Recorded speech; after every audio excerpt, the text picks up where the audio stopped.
All right. Good morning, everyone. Today is the 19th of April, 2018. I'm Roy Potter. Welcome to the live stream version of the Potter Expositor. Nice to have you here. Wow, lots of technical difficulties this morning. Hopefully everything's working okay. I noticed a lot of crazy things happening. And we're going to talk about some of those. You notice the name of this is Now Civilian Airlines Attacked. Back when the military aircraft started having problems, and we've lost a few, and of course Steve Pachinik says that those were actually casualties in Syria that they were covering up. Could be.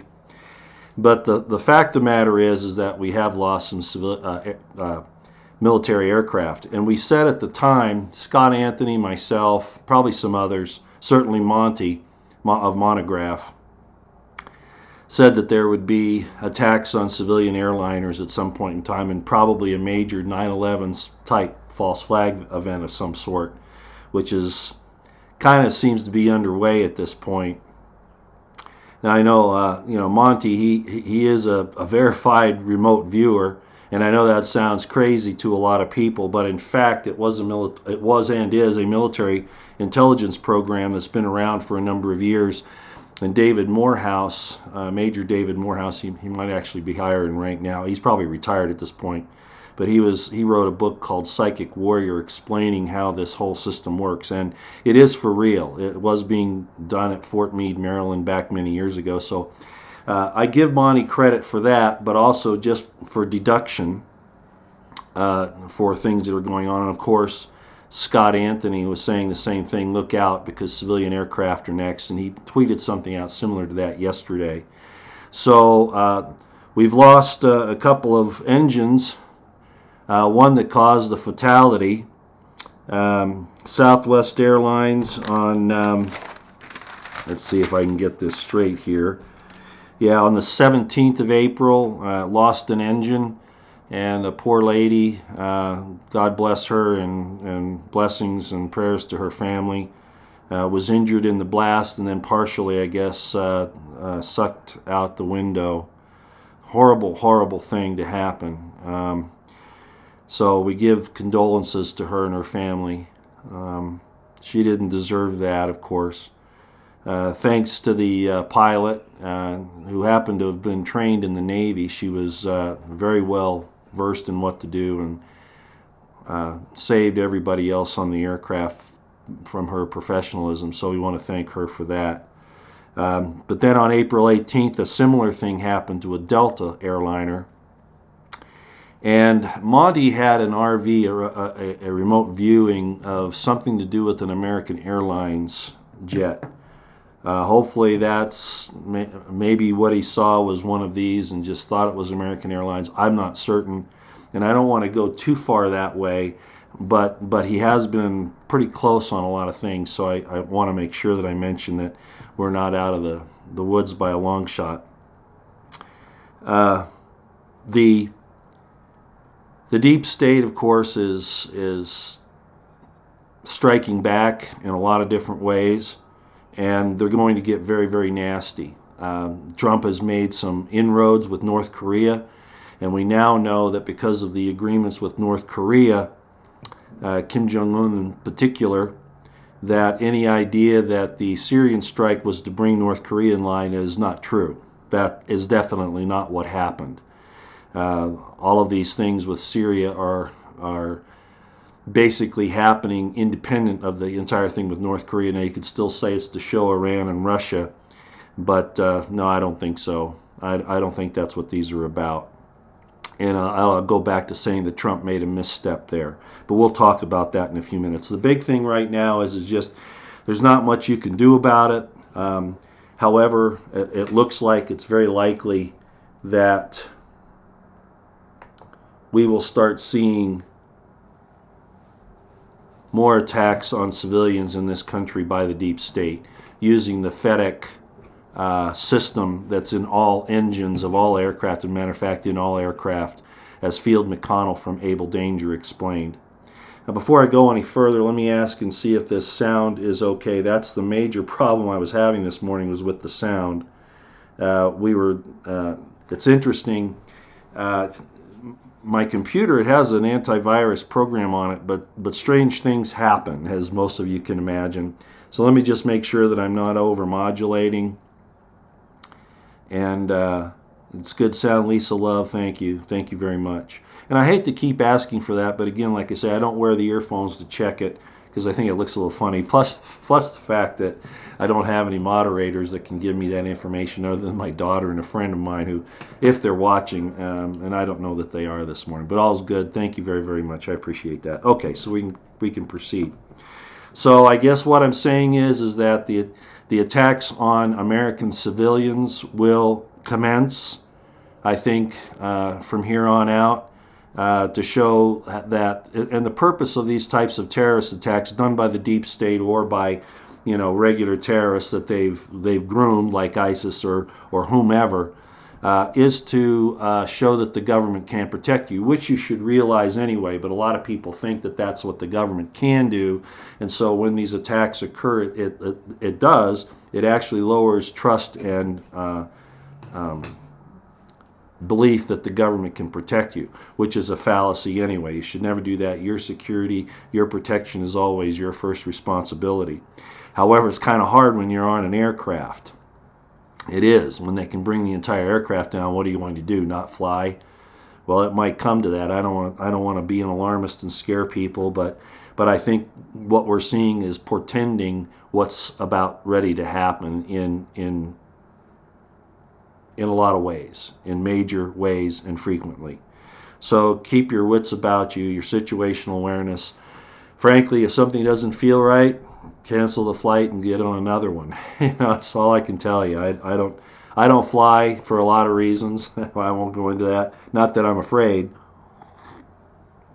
But anyway, we'll leave that alone for now.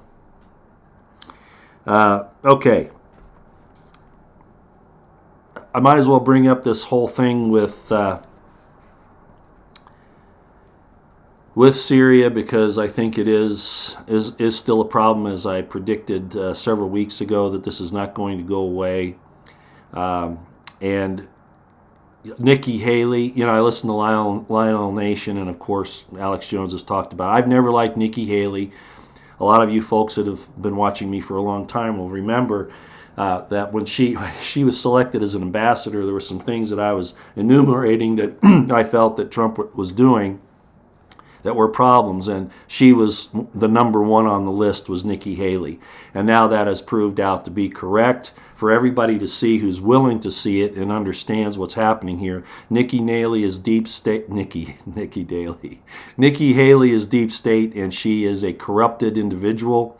Very ambitious individual, and as you can see, she has basically turned on Trump. No, ladies and gentlemen, this isn't a drama to throw the deep state off that Trump and Nikki Haley figured out a long time ago. That's absolutely ridiculous. Anybody who talks about these out of sight little dramas that are decided upon is ridiculous. Nikki Haley is not for the United States of America.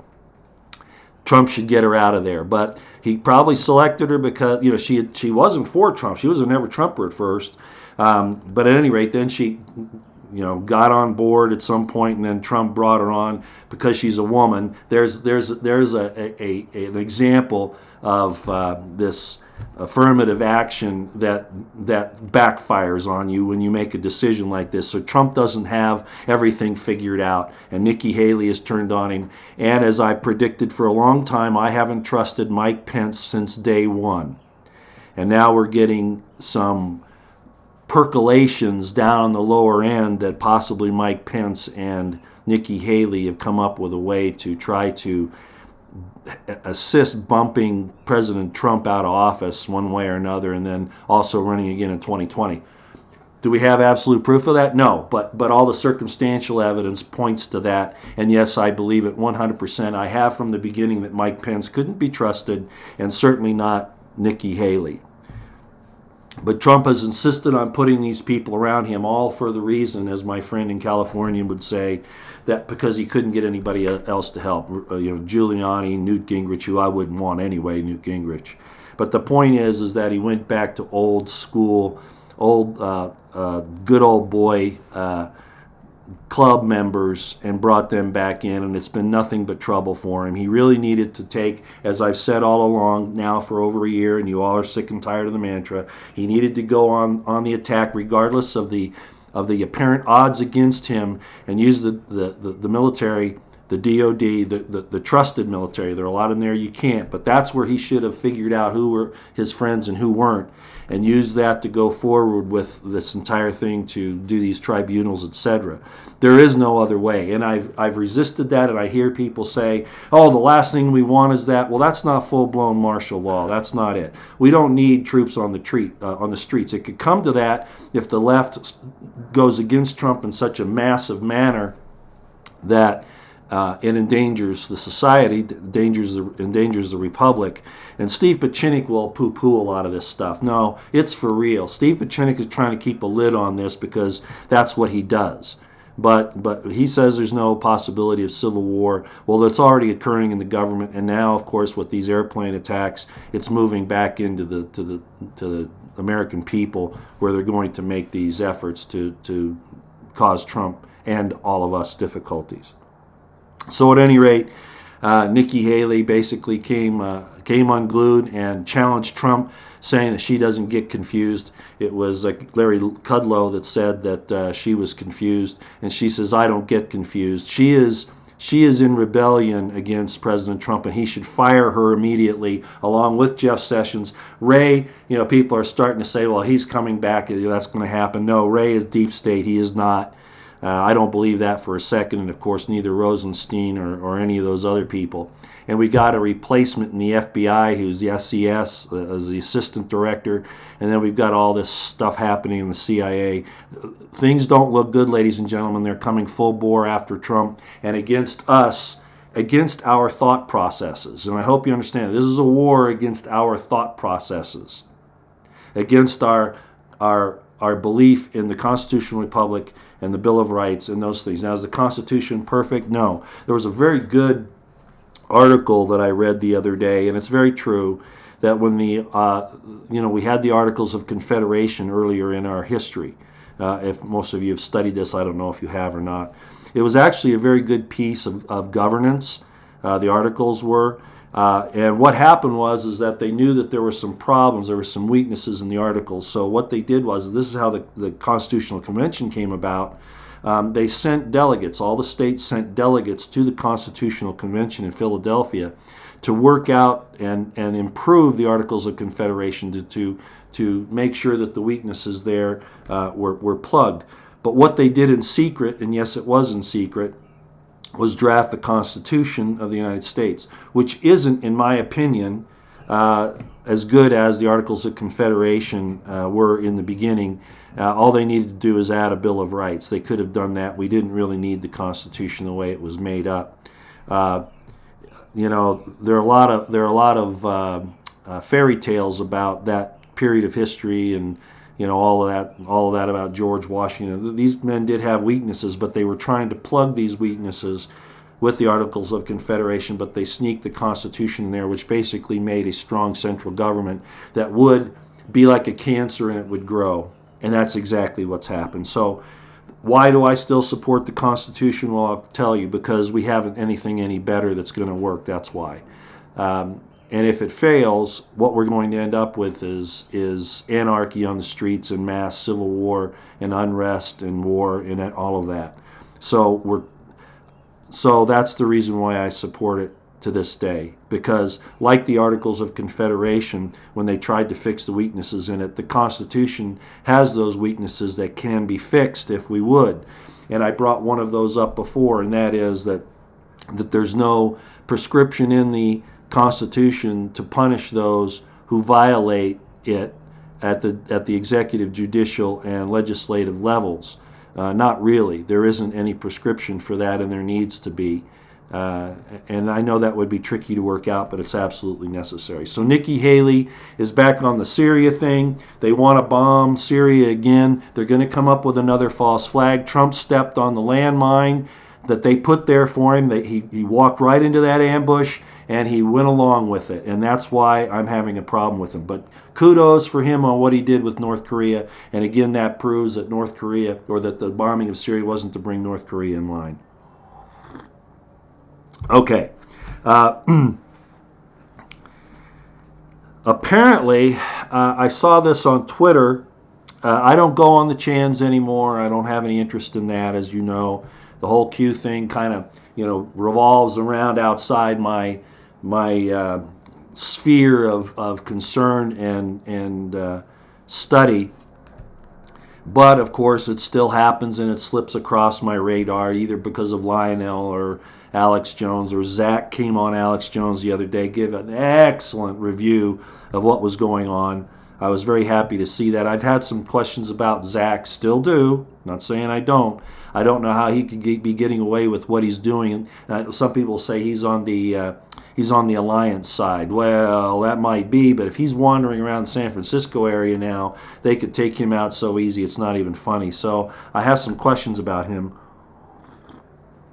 But his basic ideas of what occurred, by the way, this is lemon essential oil and honey, by the way, in warm water, because I still am having some really difficult problems with my voice. That was a horrible sickness I got, and it just messed up my vocal cords. But anyway, so I wonder about Zach, but he's still got some good information. But this whole thing on the Chans I haven't watched, but on Twitter the other day I saw a message that 8chan is being threatened with a bioweapons attack, or they're talking about that there's going to be a bioweapons attack. Now, I didn't go into it in a whole lot of detail, but apparently that attack is supposed to happen today. Are you all aware of that? There's supposed to be either a bioweapons attack on the 8chan people themselves, and apparently Q was saying something about that they're under attack now. The war is increasing. But again, that's on my periphery, but it makes sense with all we've said about when the military aircraft went down, that they would then go on to civilian aircraft, which they have, and I don't think we've seen the worst of that yet. And they would also move on to other 9/11 style events, which I think we're about ready to see. And it hurts my heart. I feel bad about it because this shows how evil these people are. We know about, well, we don't know. There's no real evidence. It's all circumstantial, but how all this pedophilia and human trafficking, organ trafficking, satanic ritual sacrifices going around us, going on. And they keep it well hidden because of the secret societies that do impose very strict controls on those that get it on the inside. And yes, they can keep it secret. I guarantee you they can. And the fact that they've done so well up through now is incredible. But in that regard, there are calls by 11 Republicans, House members at this point. I'm kind of jumping ahead here. I wasn't going to touch this at first in the transmission, but I think it's important. You've heard me and many others say, where are the people standing up for Trump in Congress? Where are they? Both in the House and the Senate. Well, in the Senate you have a few, but the House has really been where this has shown up. We've had Jim Jordan and some others. But here the other day, what we've called for is these Republicans, at least a handful of them, come out and say, enough of this. Let's go after Clinton. They need to do what they're calling for, these investigations against Clinton, Comey, etc. And you all probably have heard about that now. What you may not have heard are the names of the guys that are doing this. Now, this was in Vox. I looked at this on Vox and got the names, and they were very they didn't speak well of it, put it that way. It was really kind of disgusting. The Vox people obviously have leanings towards the deep state, the left, not libertarians, the left, called these guys authoritarians. Oh my gosh. You see what I mean about this divide? The meaning of words, what people see, how they interpret it, it really is tearing everything apart. In the scriptures it says, anything that can be shaken will be shaken, right? That's anything that can be shaken will be shaken. And there will be this great divide between the forces of light and the forces of darkness. And we're seeing it in us, in America, if not elsewhere, but particularly here, because the evil here is so bad. The good is very good, but the evil is very bad, so this division is taking place. But at any rate, Vox called these 11 Republicans authoritarians and gave their names so that people could attack them. But I'm going to give out their names so that you know who these heroes are, okay? So let me read these off, and we want to say kudos to these guys. Thank you for finally standing up and calling for this, and we need to back them up on this, because as I've called now for over a year, one of my canaries in the coal mine is that Hillary gets arrested. And that has not happened yet. And people are saying because the public can't stand it. And I call BS on that. And I said we need to go forward with it because I predicted they would keep attacking Trump until they got him on his side, the deep state. And they're working at that now. I think he's resisting it, but he can only do so much unless he goes on the offensive completely.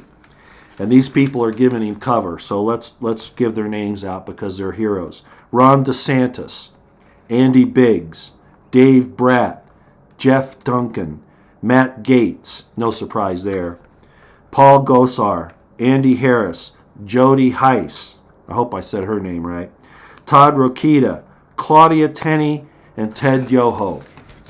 Heroes in our estimation heard us and actually came forward, and hopefully they perform the idea of a nucleus about which others can gather, and these people have given cover to others to step forward. But make no mistake about it, there's going to be a war waged upon these people and anybody that joins them.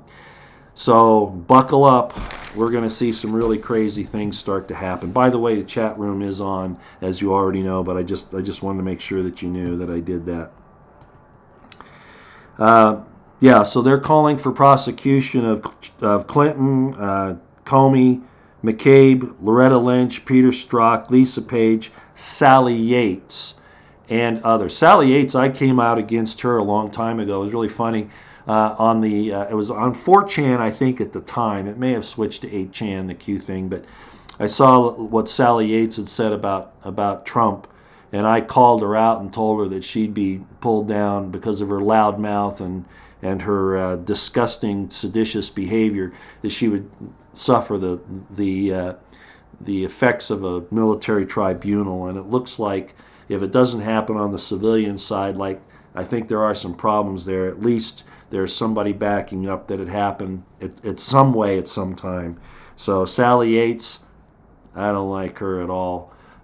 It's funny, but McCain has been my nemesis for a long time, as most of you know. But there are a lot of others that have stepped up to that level of disgusting behavior, and they all need to be taken out. But it's not going to be easy. The leftists are going to fight tooth and toenail. They'll start. I'm telling you, they're going to start killing people. They are. That's what they're going to do. They already got this lady on the Southwest Airlines flight. No, I don't think that was an accident. I think that's part of the whole thing that the Field McConnell talked about with the FedEx, because we had it again on the Delta plane. And there's going to be more of this. There's going to be more of it. So these people are demonic. They're horrible. I wanted to bring up a California Assembly bill. I have not looked at this in detail, but I wanted to tell everybody about it. It's California Assembly Bill 2943 that's making any statements, selling anything that talks about any practices. In other words, the quote is, any practices that seek to change an individual's sexual orientation. So that would include the Bible. And so these people that talked about that said, well, this is an attack on the Bible. They're not going to allow the Bible to be sold. And then I saw this comment from, I guess, a leftist or somebody who isn't fully aware of what this means, who said, nobody's saying they're going to make the Bible illegal. In fact, this Assembly Bill 2943, I think it is, would in effect do that. Yes, it will. Because it says, any practices that seek, which would include the sale of books, the Bible, for instance, any practices that seek to change an individual's sexual orientation. In other words, because the Bible talks about the evils of homosexuality, and of course, that type of thing. Women dressing as men, the whole concept of transgenderism, all of that. So anything that goes against that is now going to be considered illegal, that you sell or promote those things. So they're definitely trying to ruin the man-woman relationship, and they've been very successful thus far in the last 30, 40 years. And I'm not going to go into all the details of how that has worked. Most of you should already know, and if you don't, you need to educate yourselves on what's happening and reject those things. It's not trendy. It is a weapon system designed to destroy us, and it's doing a hell of a good job. I had a friend, just as an example of this. You know, it is true that the scriptures say you don't want to be unequally yoked. And I understand that, I do. So you try to use all the care that you can in selecting, a partner, a mate. And it's not easy, especially today where deceit runs so rampant throughout our culture. But I had a friend, I'm just going to mention this. I had a friend, he's very well off economically. And he had a wife. She divorced him. I don't know what the reason was for that. That was before I knew him. But he married this other lady, and she's very nice, very, very nice. But an issue came up over religion, which should have been solved at the beginning of the marriage, not, after 20 years or more. And she demanded that he come to her side of the religious ideas. So this was something that they hadn't worked out. Now this guy is a great guy. He's very confident, so he has some ego issues, but good men usually do, right? But he treated her like a queen, did wonderful things for her. And I know where she was receiving this pressure. It was from the society, from all these things about, women being in control, getting their way, women's rights, etc., etc. Not family rights, not the man-woman relationship rights, but pulling them apart. This was all part of the design.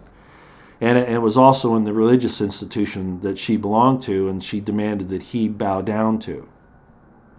Well, so she's talking about how bad this guy is and leaves him. This guy's a millionaire, okay? Gave her everything she wanted. I mean, she drove around in a Maserati, for crying out loud. And I keep hearing people saying, women, they go after security. That's what they're after. Well, that's one of the excuses rather than commitment, that they're looking for the next step up for security. Well, here's one that didn't exist. Okay, what she came up with was some idea in her mind that he wasn't going to follow her on this religious principle, so that was violating her security because he wouldn't go along with that. So she threw the financial security away for this supposed religious security, rather than realizing that she and her husband were the unit that was the spiritual unit. She had to go after, in this case, a corporation of the state. It was a religious institution, but it's a corporation of the state. And in that, she started having an affair with a guy, I won't identify the company, but with a guy who drove trucks. I'll just leave it at that. Certainly not as secure financially as what she was in, but this shows how deep and how serious this attack on us is. That's just one example, and I could make a lot more. So here we have this California Assembly bill that now, in effect, this one detractor, this one naysayer was trying to say, no, nobody's trying to make the Bible illegal. In effect, that's what this will do as far as the sale of it or even giving it to people, because that would be a practice that seeks to change an individual's sexual orientation. Isn't that interesting that the state can say that? Now, I haven't read the bill, but what about the schools? Here's a point. What about the schools that are trying to tell kids developing who are still, they're questioning about themselves, which is a normal process anyway, but they're not helping them to go along with the biological DNA. They're telling them that they need to change their individual sexual orientation to become girls if they're boys, or if they're girls to become boys, or boys who should become girls, or choose some other gender of other thing. Isn't that trying to seek an individual's change in an individual's sexual orientation, yet the state can get away with it. How is that? What is the hypocrisy there? Does anybody see that? Let me ask you a question. Does anybody see that? Denise, I don't want to talk more about Denise Stark. I don't want to talk more about the plane and the woman sucked halfway out. I don't want to do that. Because that's just the beginning. There's going to be so much more of this. I don't want to dwell on that. I'm just telling you that more attacks are coming. Okay. Yeah. Dewey Osborne says homeschool your children if possible, but they're going after homeschoolers again as well. I don't know if a lot of you know the situation with a guy by the name of John Singer. He was in Utah. This was back in the 80s. I knew the Singers. Knew them quite well, and the government pressured them so badly over the homeschooling issue that they eventually killed John Singer over it. There'll be people out there that'll argue what happened about him resisting the state and being armed and all that, but the bottom line was that the state of Utah, under the auspices of the LDS Church, the Mormons, that so much support federal programs, were trying to stop him from homeschooling his children, and they ended up killing him for it. Well, the family then, after years of having John gone and all of the terrible things that happened to them, the trauma that they were put under, did try to resist. They did some things they shouldn't, and I won't go into that. But the point is that as much as homeschooling is good, they will come after you, and they're starting that program of trying to attack homeschoolers again now. If you're paying attention to that, so that's not necessarily going to resolve the issue. That's why I say, Trump has got this Sessions guy. He hasn't protected the First Amendment with all the attacks on Trump supporters and the conservatives, the Christians, etc. He hasn't protected the Second Amendment, like going into Deerfield, Illinois, and issuing a suit against them if they don't stop trying to seize weapons. And then, even filing criminal charges for violating people's rights under the appropriate titles under the U.S. Code. He's not doing any of that. He's worried about marijuana. And of course, Trump's trying to pull Sessions back away from that. I hope so. But Sessions is a problem, and it's so obvious on all of these things that Sessions is not somebody you can trust. But at any rate, now we have that federal judge that has okayed Massachusetts, for instance, banning assault weapons, supposedly assault weapons. They're basically semi-automatic weapons that they look bad, but they're just semi-automatic weapons with a high magazine capacity, and they're going to confiscate them without due process. And they'll say, well, that was due process. No, it isn't. Jeff Sessions should be in there doing to the Massachusetts AG and governor and legislature, charging them with crimes just like he's threatening to do in San Francisco. Good on him on that, okay? But these things have to be gone after aggressively, and Trump isn't doing that. He isn't doing that. And so that's one of my problems, and I've been saying that for over a year now, despite the dangers. And people say, like this guy, friend of in California, who tries to slow me down off it, and he's right. But this has to be done. They have to go after these corrupt, seditious criminals that are attacking the basic rights of Americans. So California Bill 2943, bad deal, and it's hypocritical. Any practices that seek to change an individual's sexual orientation, but in the schools, they can tell the little girls to be boys and the little boys to be girls, or to select whatever gender they want. But the state isn't held liable for that. The hypocrisy of it all, the double standard. Just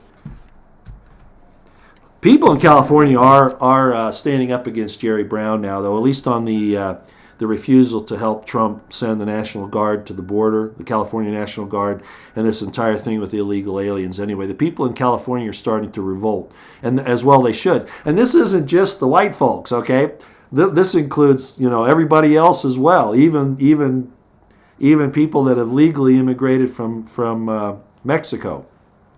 They're all saying, what are you doing, Brown? What are you doing, state legislature? And rightly so, and good on them. And maybe California will finally wake up and smell the coffee. Man, I sure hope so. I love that state.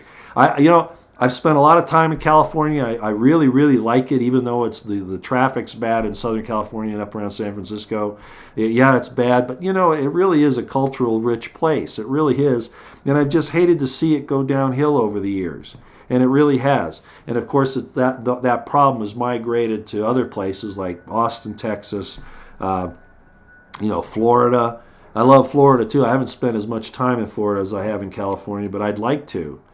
But I just don't feel like going to places like that with all the things that are going on. I just don't. So I've kind of dropped away from all that. So hopefully the Californians will get this thing back to where it should be. I know there's a secession movement to break the state up in several parts into more states. But that's been going on for some time and it hasn't been successful. So I don't know how it's going to end up. Yeah, many Californians are okay. Who's saying that? Scooter, thank you. Yeah, and that's very true. I have some dear friends. I had a girlfriend that, well, anyway, that's another story.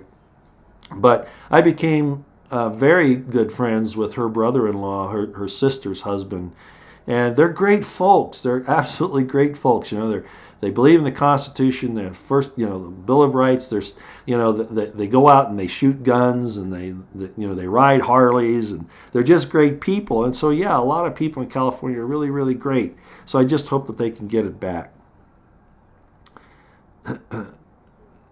Okay, wow, this is going pretty fast. California is our future, Roy. Well, there are a couple of statements that are said. As the U.S. goes, so goes the world. And as far as the U.S. goes, as goes California, so goes the country. Yes, that's why I'm so worried about it, because we're seeing what's happened in California spread throughout the country. Yes, it's very, very true, and it's disturbing. I'm just hoping that the pendulum is swinging back the other way. I don't know if it is yet, though. I sure wish it were. Roy the ladies' man. I shouldn't have brought that truth bullet. Well, that used to be the case. Now, I've gone through a lot of battles in my life. I'll just talk about this for a second. And I'm starting to get up there in years now. I'm still okay there. I still get there. But you know what I find? A lot of the ladies that I meet, of course, I'm not the type that's going to go after. I had a 20-year. She was 21 or 22 when I was out on the road. You're getting me off topic here, but I figure I ought to go ahead and say it. This was about 3 years ago. There was this young lady, 22 years old, beautiful girl, very smart. She was going to school for. Actually, she was older than that. But anyway, she was going to school to be an investigative journalist, photojournalist. And we got to talking, and of course her first interest was my background and all the things that I've been through and my stuff on YouTube and all of that. Sorry about the background noise again. I'm going to keep that window open because it's a little warm in here. But man, she came on to me really strong, and I'm looking for women, in the 40, 45, 50, preferably 50 or older now, But wow, she we talked and all that, and then the guy that we were working for, he was saying, Roy, why don't you do that? He says, she's old enough, and I was going, man, no, she likes, what's the guy's name? Jason Bieber? What's his name? Whatever his name is.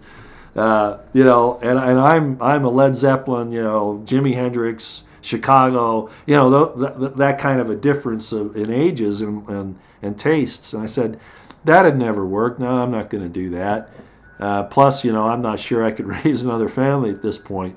As it is, I went through a lot of difficulty with that.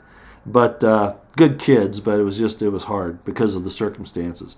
The weapons that were leveled against me and that kind of thing. Regardless, getting back on the other topic. Well, one day she comes up to me and she stands right in front of me. She says, "I want to get to know you better." I mean, what? I said, "I could be your dad. What are you talking about?" And she goes, "Hey, men my age, They don't know what they want. They're not ready. They're not going to commit. They're too interested in their gadgets and all this. They have no interest in women. A real quick one night stand or whatever. Yeah, but they have no interest in building a relationship, and that's what I want. And yes, I want to get to know you better. And I was totally floored. We were going to talk about it, but unfortunately, she was killed in an accident. Believe it or not, a short time after that. I won't go into the details, but a lot of people said she was saved, that God saved her from me. And maybe there's some truth there. I don't mean to laugh about it. It was a tragic, tragic thing. But the point is that, I've seen that. Older women, though, I swear, God, 45 and over. Sure, everybody has baggage, of course. But golly, man, I tell you what, and I'm just being honest with you. Being a ladies' man with somebody over 45 or 50 who's been married several times, man, it has not been a good experience. I'm afraid the dating scene is just not good. I listen to Stefan Molyneux sometime because he talks about these things. And also Jordan Peterson, he's very good at it. And he talks about, this type of problem too. And mine is so complicated, I'm not sure how to handle it. I attract women. That's not the problem. It's the type of women. That's the problem, because that's who's out there mostly that you run into. And I'm not demeaning them. It's hard to adjust to life. It is, and especially when you have personality traits that kind of cause you difficulties, and you're not willing to realize that it's you that has the problem. For me, for instance, I look at this about the type of women that seem to be attracted to me and that kind of thing, and that even I'm attracted to, and I have to realize that there's a slight fallacy in me to have these problems come about. So what's the common denominator in these failures? Well, you have to admit it's yourself. At least that's the first way to start working on it, and I've honestly tried to do that. But yeah, get back on topic, Truth Bullet. No, this is good stuff. This is good stuff because it kind of shows you, how I operate. I'm an open book, and so, I think that's a good thing, on occasion. But okay. Samuel Propaganda says most women are whacked out. Well, they probably think the same of us. Okay. Virtuous Woman. Roy, I thought you were done with Trump. I am. He's going to have to prove to me that he's not going to do this thing in Syria. But, look, you got to understand something. As a teacher, you get on a student who's not performing. But when they start performing, you give them accolades. You see what I'm saying? Trump can redeem himself. Is he going to? I don't think so. In my own personal opinion, I think he's gone over to the other side. And my friend in California will go, God, Roy, don't say that. You need to encourage people to support Trump.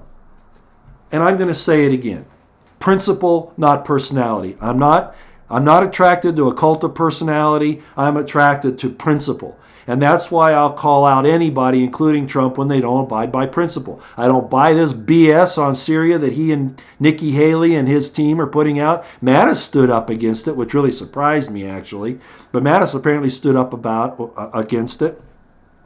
And Syria is not the only thing. Again, going back to the First Amendment, the Second Amendment, where is he trying to stop where are the suits against YouTube and Twitter, et cetera, for violating their terms of service and violating the Bill of Rights and all of these things. Now, yeah, they're corporations, but they should be considered public utilities in the way they're operating. And those laws should be already in the works, right? But they try to hide it behind these CISPAs and all these other things that actually give more surveillance capabilities, which is wrong.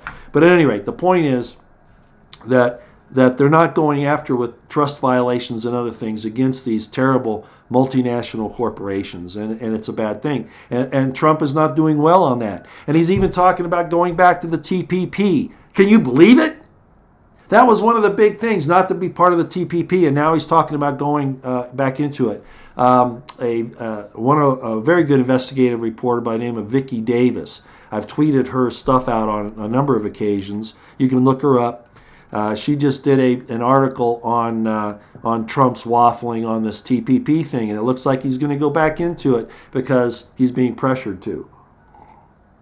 So, no, I am off the Trump train. I don't worship Trump, but when he does something right, I'll go along with it. But no, I'm not going to get out here and push his agenda because, frankly, at this point, I don't know what the hell it is. It's not looking good. So you don't have to worry. I have given up on that. Until I see him stop this nonsense in Syria, go after these different organizations that are attacking the First and Second Amendments, then I might believe him. But he keeps backtracking. And so at this point in time, what's the answer? My friend in California said, well, who else are we going to depend on to do anything about it? Well, at this point, I mean, the only difference between him and Hillary is the timing element. It would have happened. All of this would have happened a lot sooner with Hillary. Trump's got to get back on this thing. But will he? I don't know. So no, I'm not on the Trump train. But when he does something good, I'm going to say it. Okay? I'm still going to encourage him to do the right thing, but I don't have a lot of faith in him at this point. No, I don't. He's going to have to prove himself, and he's not doing it very well as far as I'm concerned. He's not proving himself at all. And a lot of people are going to jump out and say, oh, you're horrible, you're anti-Trumper, you're a hater, you're all this. It's like I told that one guy, I think his name was Morgan, no, it wasn't Morgan Freeman, it was something Freeman, and I said to him the other day, you're a cult worshiper, you're a personality worshiper. I'm not like that, and I never will be, and I said it time and time again. I'll stand on principle if I'm the only damn person that does so. And I don't give a crap. All these people can say anything they want, and I don't care. Because my issue is between me and God, and I'll still make mistakes, obviously. But I'm not going to worship a cult of personality. And that goes into why I'm the type of Christian that I am and why I don't have this traditional outlook on it. A lot of crazy stuff, but anyway. All right. Treason everywhere, absolutely. It's everywhere. Treason, criminal behavior, corruption, deceit. This is the age of deceit. That's why I keep talking about this division that's happening between good and evil. I would love to go to the U.S. Oh, this person is from Australia. Oh, no. That's somebody saying, oh, okay. Well, depend on yourself. Yeah, that sounds good.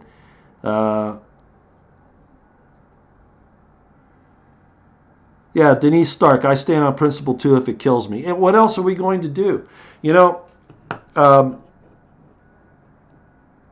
I wrote about it in my book, The Crimson Thread, that the awe of discovery is what we're looking at, individual coming to understandings in consciousness.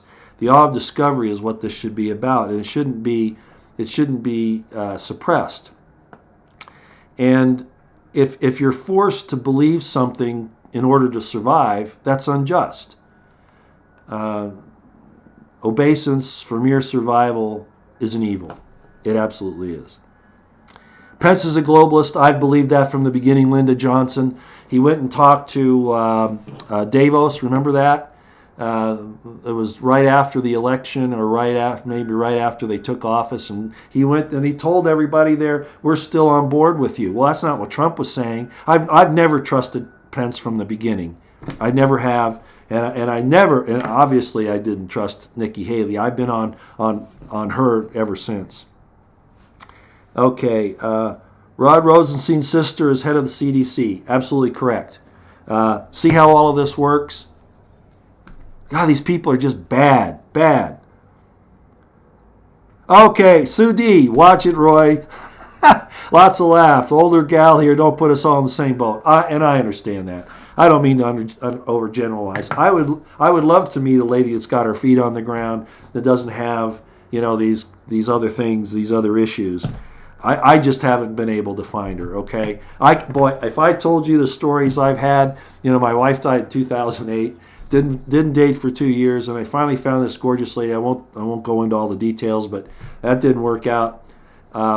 Partially my fault. I mean, it takes two to tango, but man, there was stuff in her background. And I find that too often now. It's just not been a fun ride. Nancy Whitehead, Pence is not only deep state, he is a pedophile, and they have lots of proof of it. I don't know about that, Nancy. I've heard very similar things, but I haven't seen the evidence, and I wouldn't want to go there. I'll just say this. When I look at him, I get creeped out. When he talks, I get creeped out. And that was from the very first time that Trump brought him along to be his vice president. He gave his first speech at the convention, I believe it was. And he talked, and the way he talked, first of all, he didn't sound committed. He didn't sound real. He sounded like he was acting, and I believe he was. So I don't trust him. And he does look weird to me, I got to admit.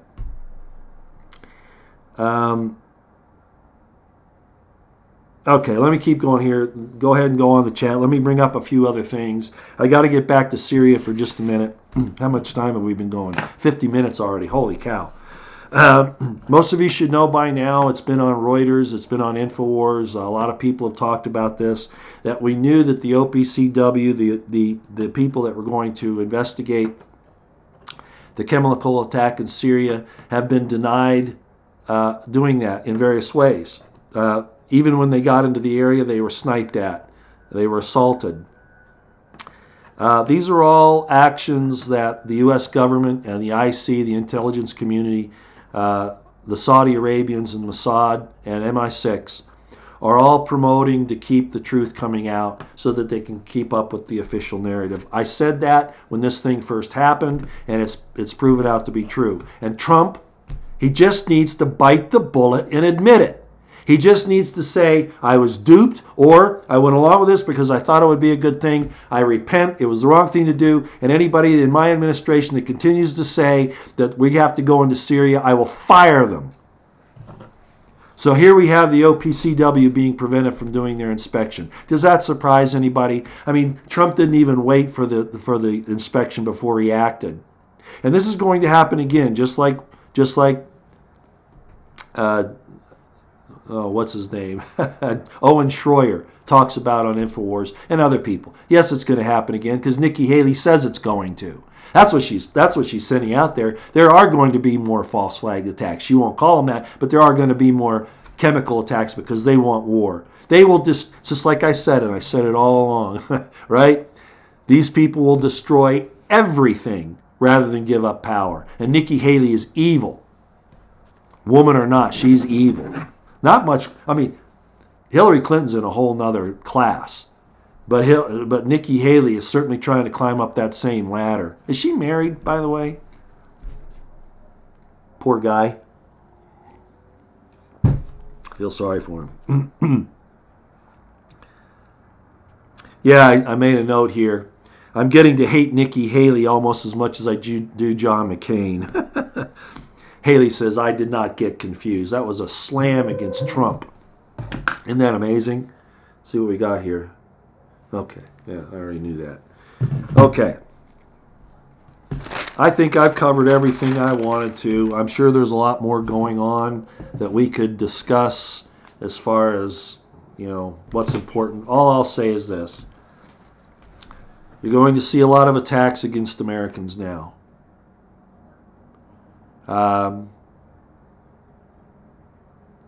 It's not going to be good.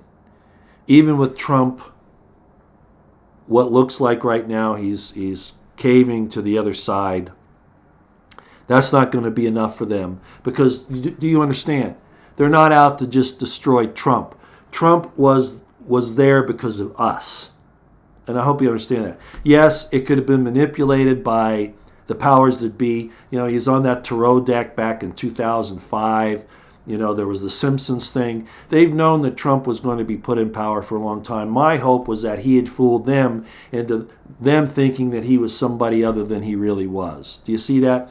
Hobnobbing with the Clintons, being with his son-in-law Kushner with Soros, and that's becoming a big problem now, a very big problem if anybody's watching that, and this whole thing about them and their real estate there at 666 Fifth Avenue and what was really happening there. Lots of stuff going on here with the Saudi military and intelligence and Mossad and all of that, and it's not looking good, ladies and gentlemen. These ties are too close to Trump for my comfort. But I thought maybe he was putting on this role to throw off the deep state, and that's kind of how it was presented to us. But things aren't looking good right now. But even if Trump is on their side now. You got to understand, he's not the objective. I mean, yeah, he's the figurehead for the movement, and they can take him out, which would, of course, discourage a lot of people, although I don't know why that would be.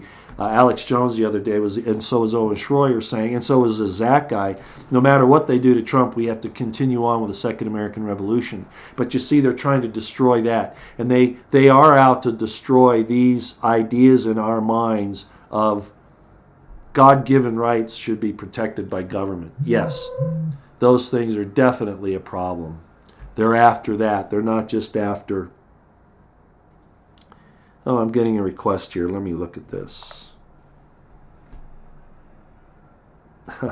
Pam Jones just sent me a message. She wants me to end with a prayer. Well, I always do. But it's not. It's going to be my normal prayer, Pam. And there are reasons for that, okay? The normal things I say. Maybe I'll dress it up a little bit. Thanks for sending me the message. Pam's great. If any of you know who she is, and you should, Pam Jones for Liberty. She's been following the stratospheric aerosol injection climate manipulation for a long time, the dangers of Wi-Fi and 5G and all of that. Oh, by the way, yes, somebody was trying to tell me that I didn't understand the dangers of 5G because of what I said about technology the other day. No, I do. As a matter of fact, I'm going to have a lady on, I'm hoping next week. I might as well announce this now. She's an expert in vaccinations, understands the 5G thing and how dangerous it is. And hopefully she'll be on next Tuesday. I'm not sure of the time yet. We're trying to work that out, but that will be an interesting program. She has quite a portfolio, quite a resume. Testified to state legislatures about different problems and all that. I think it'll be interesting. She won't stay on long because she can't. And I'm not sure of the time yet or even the day, but it'll be in the next little while, hopefully Tuesday. But 5G is dangerous in and of itself, but it still could be controllable. We could still use it if they hadn't done all these other things to prep for it, like the nanotech, like the RFID chips, which they may not even need anymore, et cetera, et cetera. It is being weaponized. If it hadn't been weaponized, it would have still been a problem, but it would have been manageable. At this point, it is even more of a danger. And yes, I do realize that. So anyway, Pam Jones has been about this for a long time. It made her ill. She's very susceptible to those Wi-Fi mini waves from 5G, etc. Made her very sick. And I will just say this publicly, as I have many times. They were spraying the hell out of the sky just here yesterday. And you can see it, put this thin film over the entire sky, this white film over the entire sky.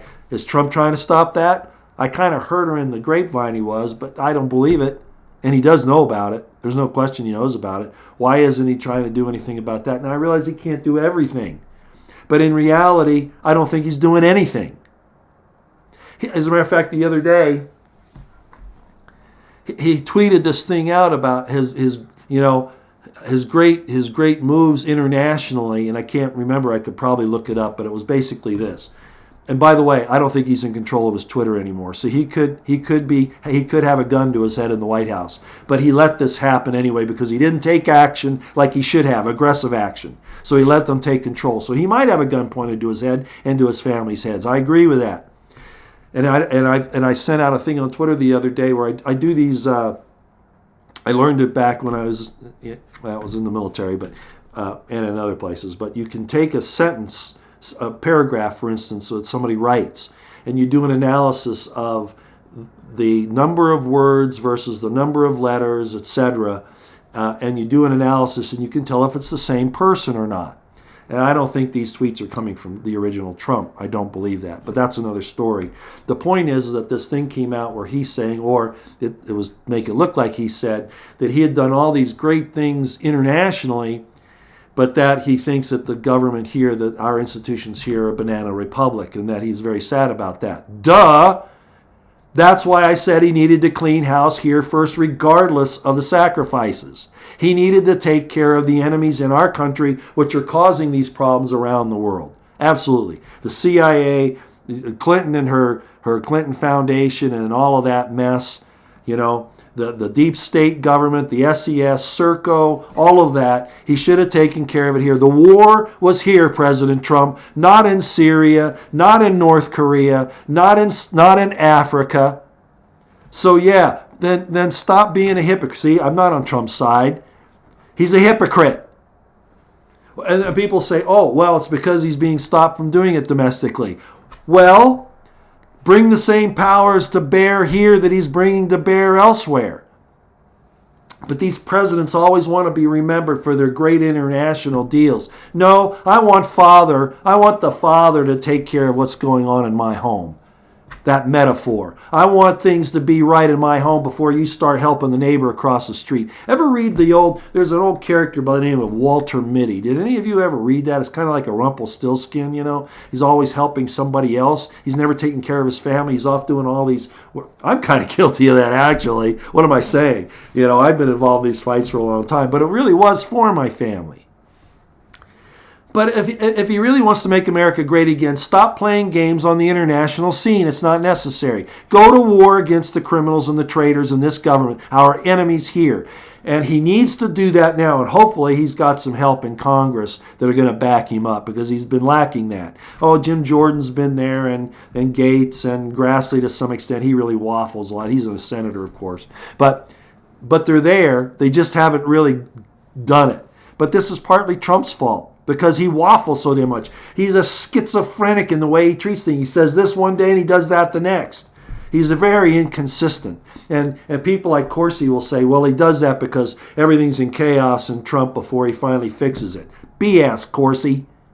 No, he doesn't know what he's doing. And I can't blame him entirely. He's surrounded himself with all these advisors, or they would have sneaked them in on him anyway. He just needs to start talking to the right people. I don't know when he will. Boy, I got off on one there, didn't I? So anyway, Pam Jones, yes. Stratospheric aerosol injection is real. It's loaded with aluminum and barium and nanoparticles. They're destroying the earth. They're destroying God's creation, and they're doing it to control us, because we are in the image of God. We speak the word. The speaking of the word is the godly DNA. Unlike any other animal, unlike any other thing that God's Spirit has put into us, and they want to destroy us and tie us into their system of control, which is ultimately going to end up with AI. That's what they want. They want that AI God. In other words, they're going to worship. Remember what Lucifer said?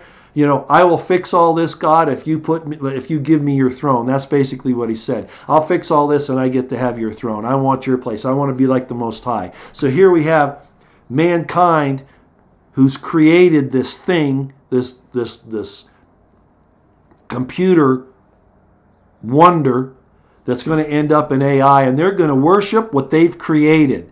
That's exactly the story of the war in heaven. Do you understand that? And I've talked about it before.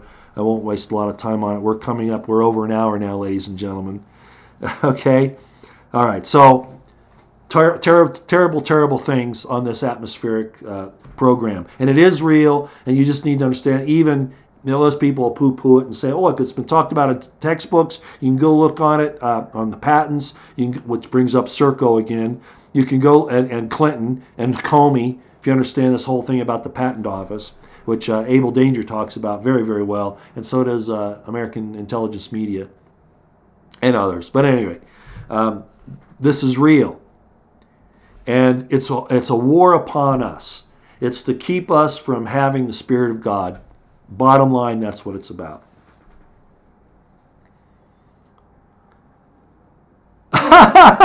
Nick Costantino. Oh, now you're good. Try not to be so hard on Trump. We all knew he was a numbbrain before he became president. Well, look, I'll put it this way. His father helped the John Birch Society, and I think Trump understood a lot of these things. But Trump became a businessman, and the mindset, even though a businessman can really help the country if he's left alone to do it and gets the right advice from good advisors, a good businessman can turn things around. The problem is that he didn't do that. He surrounded himself with the wrong advisors, and I've heard all the excuses. I'm not buying any of it because all you got to do is look at the fruits of where we are now, and you can see it didn't work. And it's not going to work until he repents, okay? But he could have done a good job if he had just selected the right people. Hell, I argued with my friend in California. I realized that if I was really against Trump going and bringing all these generals in there, and I know there are pros and cons for that. But I was saying no. Who he needs are field grade officers to be his advisor. That's really who knows what the hell's going on. Even senior enlisted, that'd never work. But he was saying, Roy, he couldn't nominate a field grade officer to be, his NSA guy because, National Security Advisor, because that would never happen. The generals, that's the only way you'll ever get somebody in. Well, look how that's worked out. Bolton's not, he was never even military. He's a draft dodger. And now he's the National Security Advisor. So I call you out on that, my friend. And I love you to death. I do. I know you're watching. See, this is where you can disagree with somebody and you can still be friends. But look at the results. Can you imagine if we had Colonel Anthony Schaefer in there as the National Security Advisor? Now Anthony has some problems that I don't agree with. But I'll tell you what, he would have been the pick to be the National Security Advisor, in my opinion. So a field grade officer would have been an outstanding thing. But Bolton, McMaster, those are the types of things that Trump has done to step on his you-know-what. And they're taking advantage of it. They see this weakness in him, and they're using it against him. And that includes his family. Oh, you bet they've threatened his family. The helicopter failures with Levanka and Don Jr., the white powder to Vanessa, who knows what else is behind the scenes. Zach says they actually physically did put a gun to his head. I don't doubt that. I don't doubt that a bit. I can't prove it. Neither can Zach, the InfoWars informant, who I still question how he can walk around free under the circumstances, but that's another issue altogether. The point is, yeah, they've threatened him, but that's where he just needs to come out. I'll tell you what he needs to do. This is what he needs to do. He needs to call a press conference. He hasn't had one. Have you noticed he hasn't had a press conference? He talks at those, they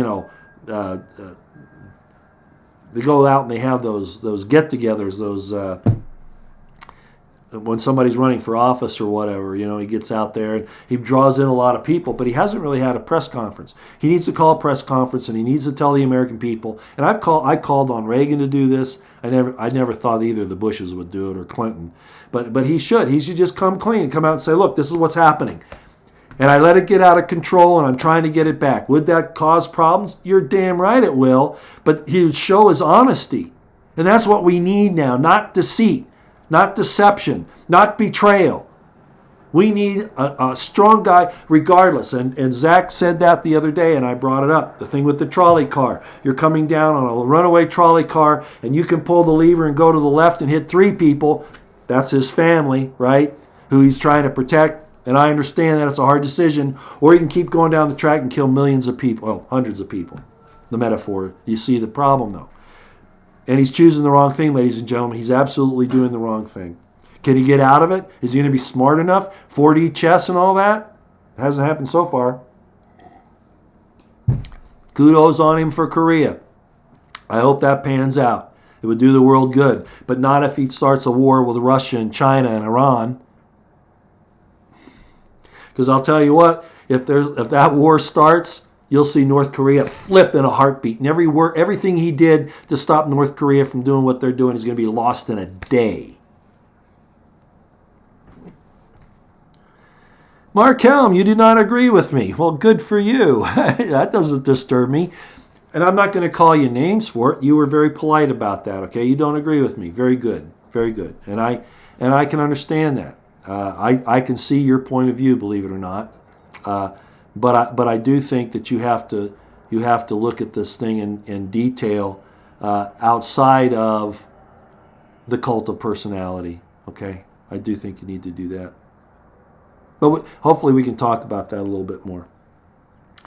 X-22 regarding Syria, you're wrong. I have no respect for X-22. I'm sorry, and there are reasons for that. They give out good information, but there's also some stuff in there that I've seen that is a problem. That's all I'll say about it. So no, I'm not wrong about Syria. No, I'm not. Okay. Gerald Esparza, 40 chess. What's that? Lots of laugh. Yeah, that's my take on that just as well. Donald Barth, Roy is deep state. Boy, you don't know anything about me. Yeah, you must be a troll. No, I'm not. I'll just say it publicly. No, I'm not deep state. Yes, I worked in military intelligence for a while. It was on the periphery. I was not an operative. I was a tactical intelligence officer and some other things, some other intelligence work. But no, I'm not deep state. As a matter of fact, they wouldn't have me. I'll tell you the story. And we're getting off here, but I was approached when I was leaving active duty the very first time back in 1980, going to the Murray Police Department. I wanted to be a cop so bad my teeth ached. I'd been a military police officer, but and that was good, and I probably should have just stayed in the military. It would have been better in the long run, but that's kind of a long story as to why I didn't. But there were, I'll just put it this way, there were organizations that knew I was getting out of the service, and I had done pretty well. And I was approached, okay? I didn't accept. I even knew better than to do that then. And then after I went to Commanding General Staff College, and by this time I had gotten a secondary skill in military intelligence. I had done some schooling on that. They sent me on a military intelligence mission to South America and Central and South America. And I got back from that, and I was approached again. I won't give the name of the organizations, but they're all CIA connected. And that one I played around with for a little while. I'll be honest, I did. I actually went for an interview. I was mostly curious. Plus, they were going to pay for a trip for me to go back to D.C., and I wasn't going to pass that up. But I think it was their way of checking me out rather than really desiring to hire me. They really wanted to know where I was coming from because I've been vocal about some things. People say, gee, you violated your oath because you didn't stand up and defend the Constitution and you didn't do what you were supposed to do. Yeah, I did. Yeah, I did. And that's why I never made it past 05 for one reason. And then things like this where they were checking me out closely. But basically, yeah. So I went back there, and after I told them how I felt, they decided that I wouldn't be a good match. Too bad I didn't just slip in there and learn some more, kind of like I had in the military. But I really, that end of it was just a little bit too much for me. Okay. Okay, Jurian West, I'm going to address you because I don't disagree with you. He says, or he, agree with you, brother. Q is disinformation. Trust Sessions, what a crock of bull. And I don't like to talk about Q too much these days, but this is what I'll say about that. I don't trust MSN. I don't trust CNN. Frankly, I don't even trust Fox News. You see where I'm going with this? Yet we still use the information from those organizations, if for nothing else than to see what the enemy's up to, okay? But you can also get good information. You just have to be able to distill out what's good and what isn't. And sometimes that takes training and experience. So I've never said that Q is bad totally. I've said that it's like a conversation book on a table. It's a way to discuss these issues. And I'm fine with anybody who does that. But as you've pointed out, there have been things said. For instance, the pilot that supposedly died and what he was. Everybody, people that look at Q and follow it, or any of these people, they're like gamblers. And they are a form of cultic worship. They are. They won't see the errors in the dogma. They only see the promises. And like a gambler, they'll always tell you about their winnings, but never about their losses. And that's kind of where I am with Q. Good conversation information, all of that. Lionel's waffled on this. Have you watched him? Lionel Nation. He, one day he said, I'm kind of done with Q. I can't trust what's being said. Things aren't making sense. And And then the next day he's going, well, I'm back on the Q thing. I like this, I like that. And then he waffles again back and forth. The easiest way to handle that is not to support it. Just to say it's a good source of discussion and leave it at that. So that's kind of where I am, okay, on all of that. And I put Q in the same category as I do Reuters, CNN, even Fox News. Do you see how I'm saying that? I get this information and then I percolate it through a filter and I see what's going on. And I make my decision, okay, on that. The reason why I jumped totally out of Q is because I can't stand to deal with cultic people. I can't. I won't do it. And when they start attacking you for being a blasphemer, and that was exactly what happened if any of you have watched this, or a hater, or a disbeliever, or a Trump hater, or vacillating on supporting Trump. Well, the truth of the matter is Trump is vacillating on supporting us and the Second American Revolution. That's the truth of the matter. Q is pushing war. Q is pushing, in a subtle way, from another angle, the same thing that the mainstream media is at this point in time. That's all I'll say about it. Lionel says we are now being set up. Spirit of Truth. You're here a lot, Spirit of Truth one. I appreciate you. Actually, I appreciate you all coming. Says that we are being set up. Well, Q brought that up. This isn't rocket science, folks. How long have I been saying that if Trump didn't take action, that they would come after us? How long have I been saying that? Now Q says that they're being set up, 8chan's being set up, Q's being set up, the American people are being set up. That's not news. That I've already known about that for years, really, but certainly even in the last year and a half.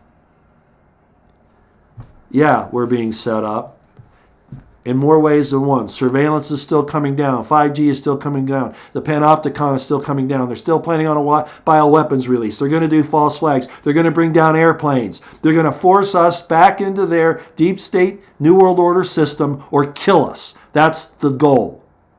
And they're going to kill you anyway. Once they get you there, they're going to kill you anyway.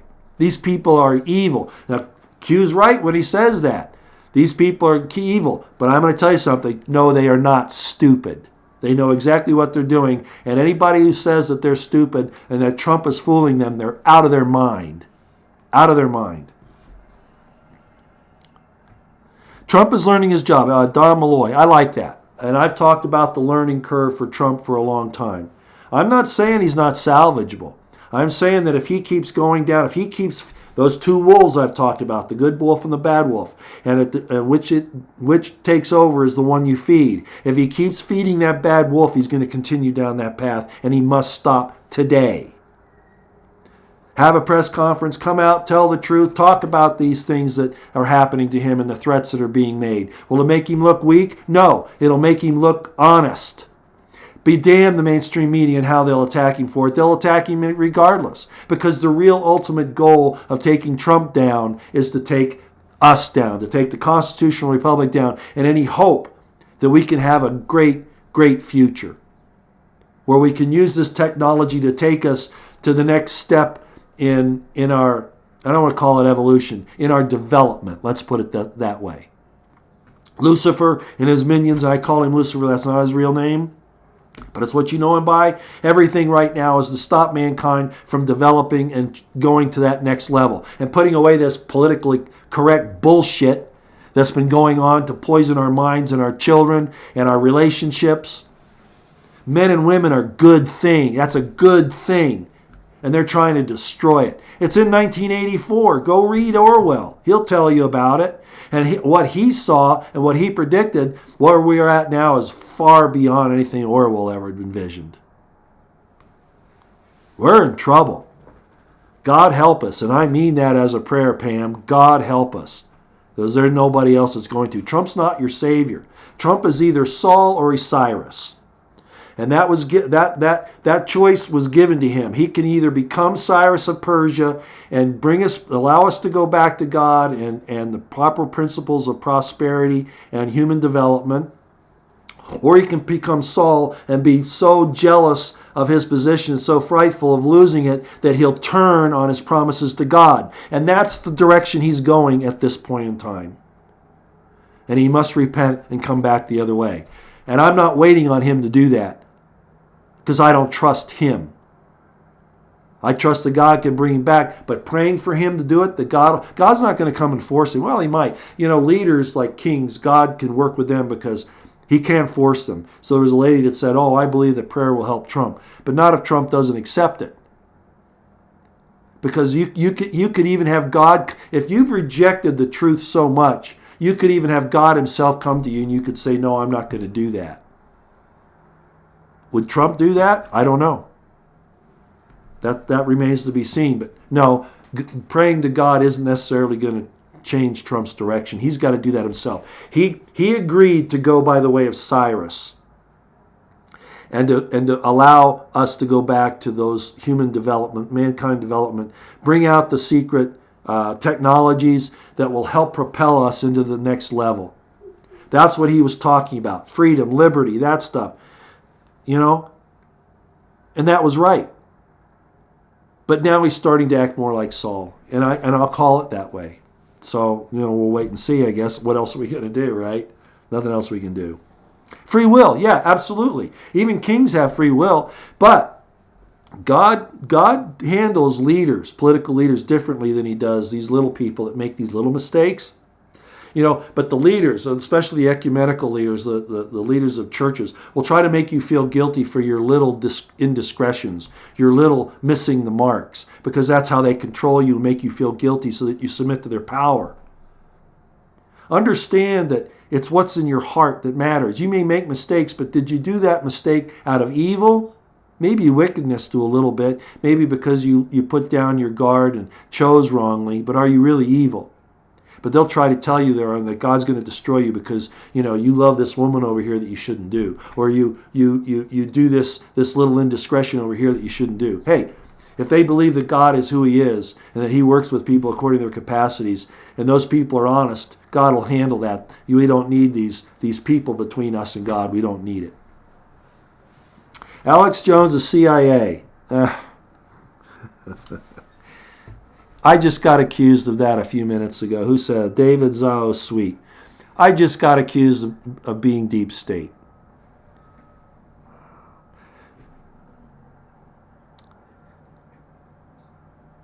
There was, and I brought this up before, back when I was at the War College, I was tasked with being with a member of the CFR for 2 or 3 days that was there visiting to give a speech and to do some other things. You look him up. His name is Dr. Gregory Treverton. I don't know if he's still alive. He was a little older than me, probably, 10 or 15 years, so he may not be around anymore. But just because I was in the military, and just because I was along with Dr. Gregory Treverton, doesn't mean I'm deep state. Okay? It just doesn't. Alex Jones, there are connections there. Certainly. He even admits it. But is he a deep stater? Is he a CIA asset?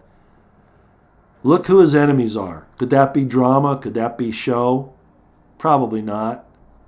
Okay, so I'm going to stick up for Alex at this point. Is he an egotist? Yeah. Is he interested in growing his organization? Yeah. He has a large organization. Does that make him evil? No. He's trying to handle it, I think, in the best way. Not that he doesn't want to have success. I understand that. But I think he's put himself on the line. Hell, he got divorced from his first wife.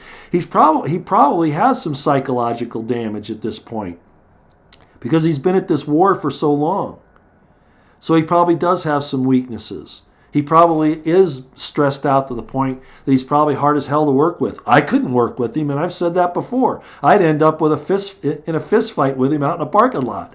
I wouldn't put up with his BS. Poor David Knight. I don't know how he does it. David Knight, Rob Dew, those guys are real smart. Even Owen Schroyer. I haven't seen Millie Weaver around for a while. Is she still there? Anybody know if Millie Weaver's still there? Anyway, I guess that doesn't matter.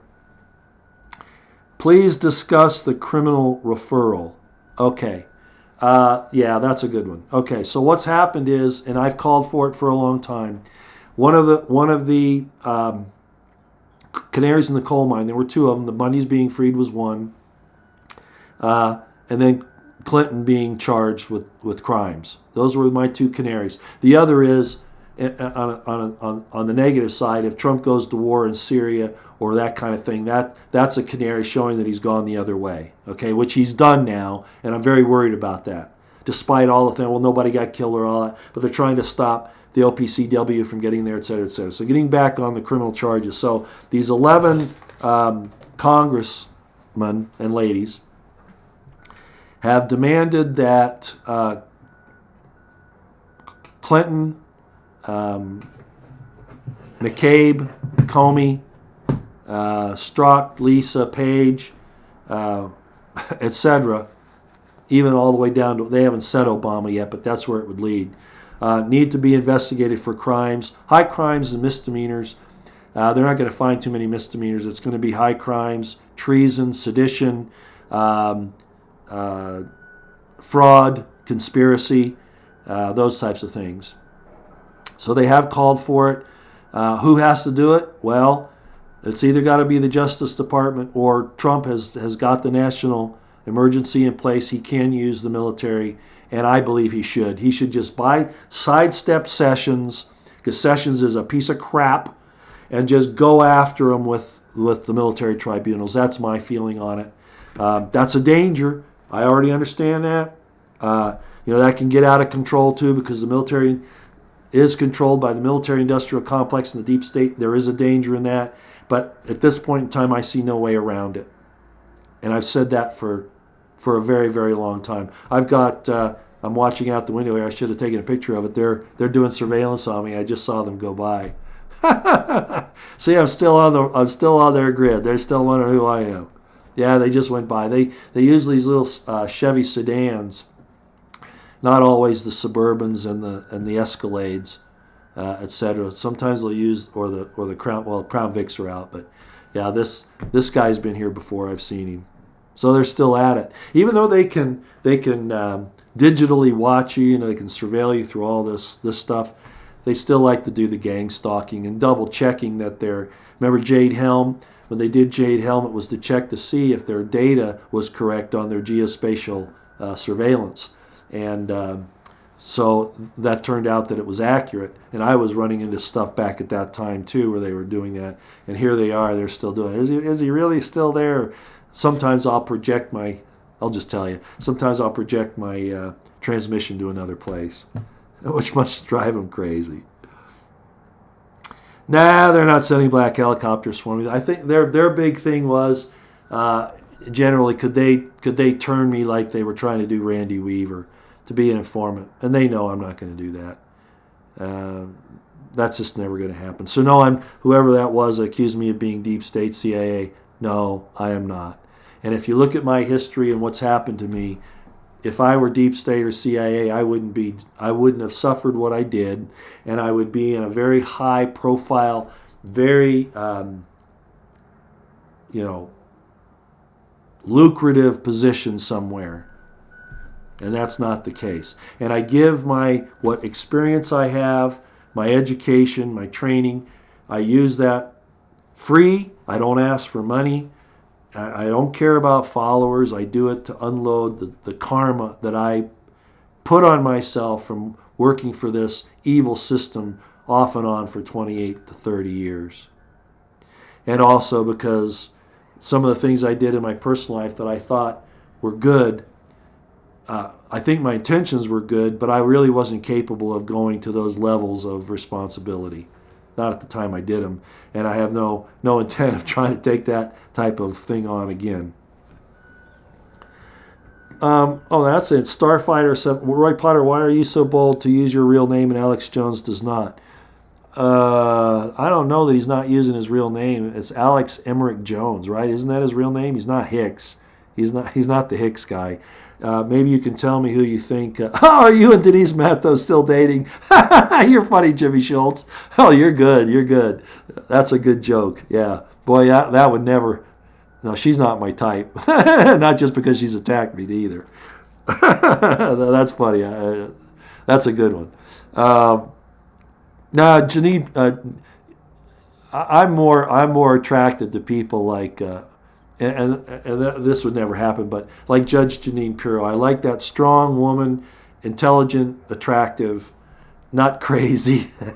Okay, has her feet on the ground. Knows what she wants, but she's not trying to hurt somebody else to get there. And I just use her as an example because most of you will know. I actually prefer blondes, but I like brunettes and redheads too. But most importantly, the personality. Okay, Denise. Where was I? Well, that just blew me off track here. I forgot what we were talking about. That's funny. Oh gosh. Oh, great. Angie Alzabrook. Don't agree with you on everything, but awesome to listen to. Angie, you don't want so, and I appreciate that. See, that's what I'm saying. I don't demand that people agree with me. I mean, I'm not right all the time. You're not going to be right all the time, but we have to debate some of these issues to find out where the truth is, right? So, you didn't call me a name. I appreciate that. Yeah, we can have I have this disagreement with this Republican insider friend of mine, and I've talked about that today, but I don't hate him. I'm never going to call him a name, I'll still talk to him. We're good friends. I want to go see him, go out and, yeah, we'll probably agree on 70%, 80% and have a damn, knockdown, drag out fight on the other 20%, but we'll come out shaking hands because we're not going to disrespect each other. So I appreciate that, Angie. Thank you. Haven't seen Munder lately. James Munder is pretty good.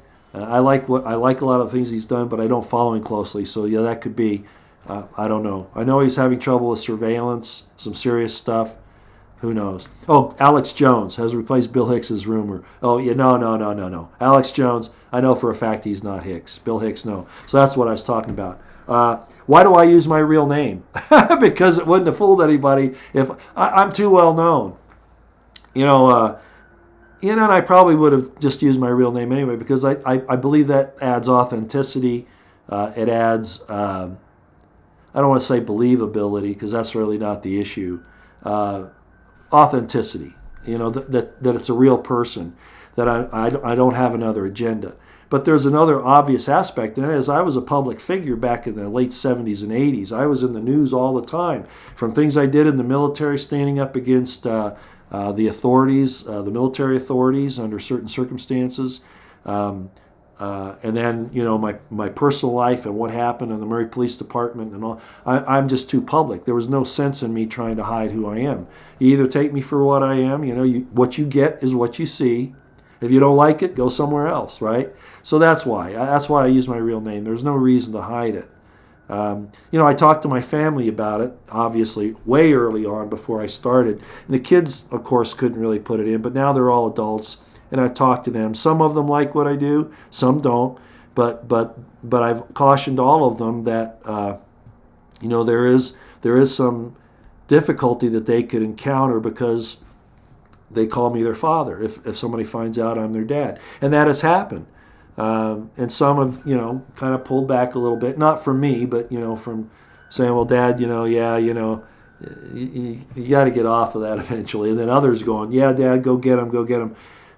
I love them all and I respect them all. And that was really my issue early on, was putting my family through it. And I thought they were stronger because I projected myself a little bit too much in those days. And I still do to some extent, especially when it comes to women like Jordan Peterson talks about. You want to, project your anima onto a woman. That's a really bad idea. You got to take them for what they are and not see them for what you think they are or want them to be.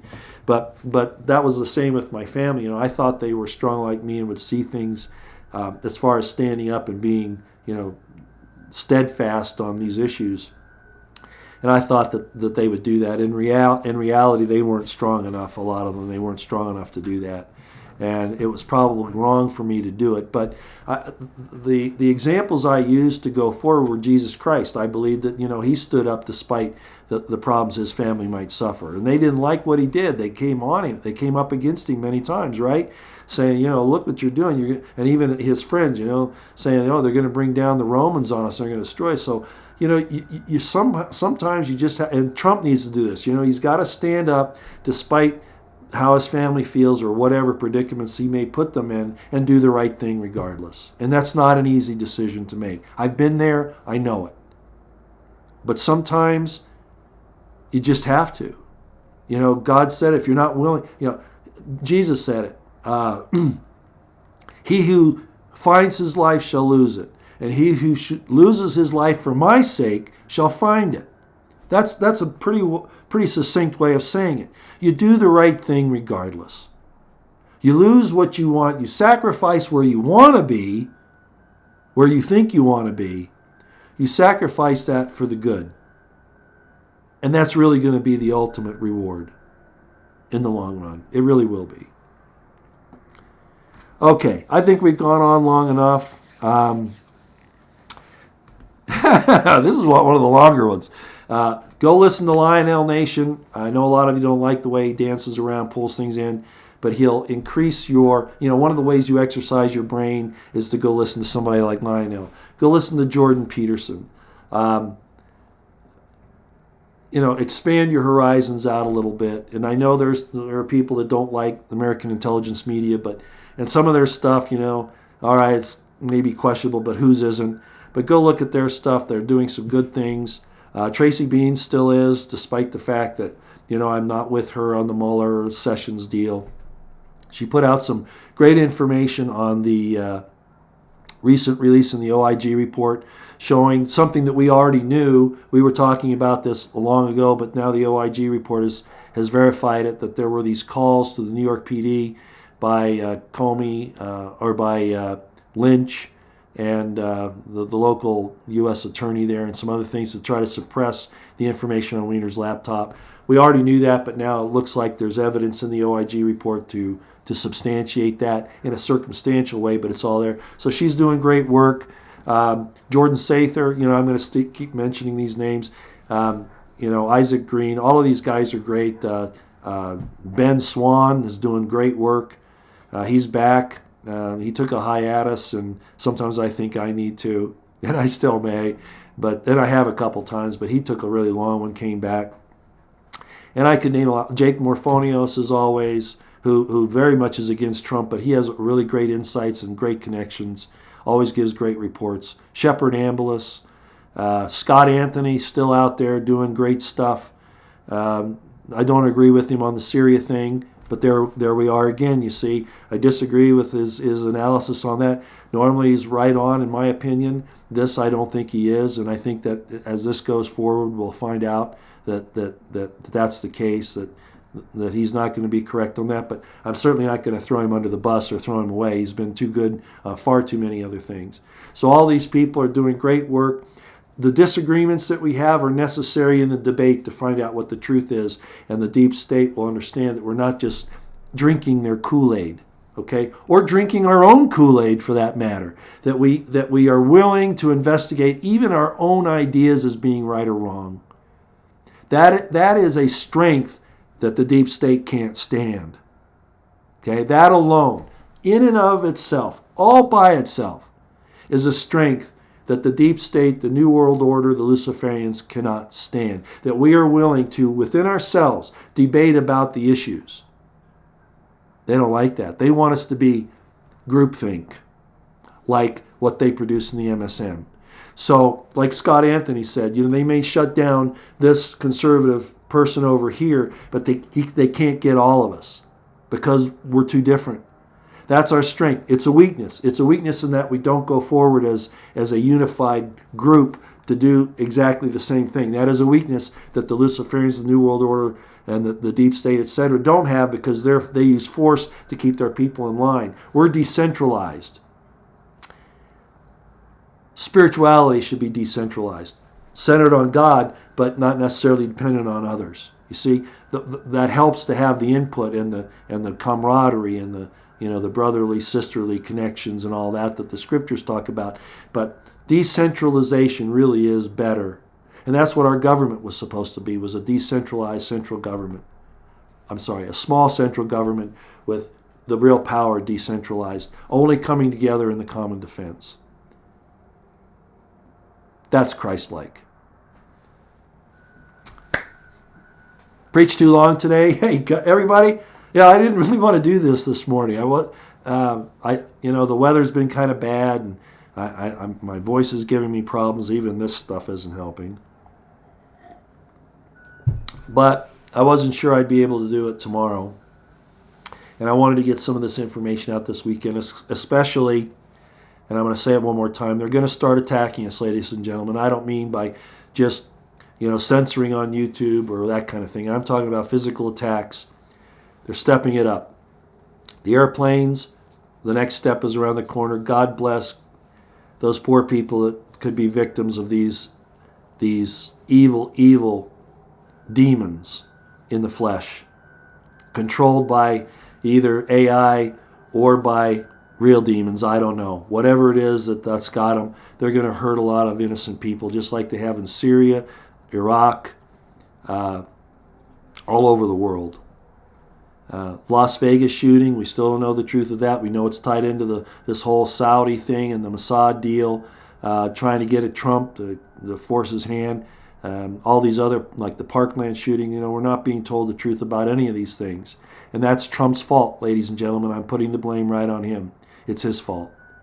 We need to know what's going on here. A good republic cannot operate without the people being understanding what's going on. I realize the kickback will be bad. I realize the leftist Marxists will go into absolute conniption fits. But this war is on. We just have to embrace it, realize that it's happening, and we just have to go forward. And Trump needs to get a set, and I mean a real set.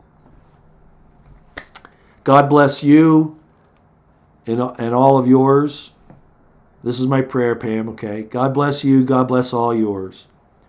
God bless the Constitutional Republic of the United States of America and the Second American Revolution to right this listing, sinking vessel. And yes, despite my being upset with him that he is going by the way of Saul and not of Cyrus, I ask that Donald Trump will be blessed by God, that his gift of discernment will kick in, and that he will choose to do the right thing despite all odds. Stop pretending the 4D chess and just be honest about what's happening. Use his gift of discernment that God has distilled upon him that he needs to recognize and choose the right path. And here we go, Pam, may God distill upon us all his Spirit for good or for evil, that this war in heaven that has now come here will allow the wheat and the tares to be divided, that those who are the wheat, the good, those who are trying to do the right thing, nobody's good but God, but those who are trying to do the right thing in our suppressed state here will rise above the deceit, lies, and corruption being forced upon us, even the destruction that we are staring in the face, that we will rise above this and come to a new level of consciousness and development as men and women, not as incorporeal, asexual, demonic beings. That's not where we're going, ladies and gentlemen. That's not what we are to become. We are to become elevated, intelligent, blessed,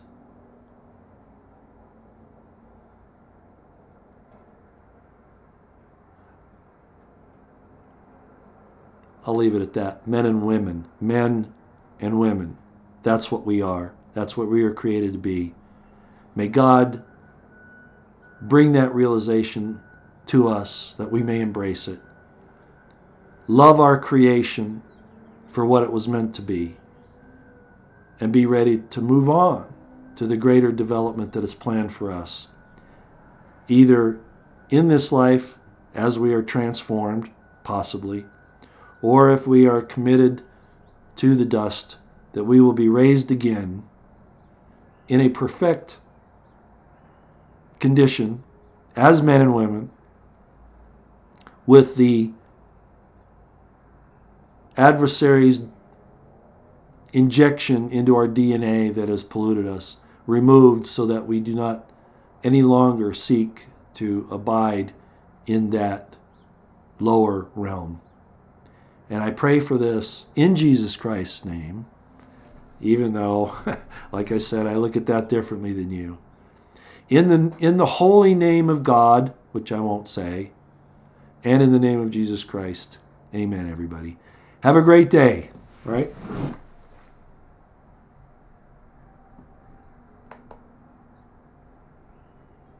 Takes me a while to shut things down. Not sure when I'll see you again. Hopefully next Tuesday at the very latest with a guest talking about vaccines and 5G. Out here for now.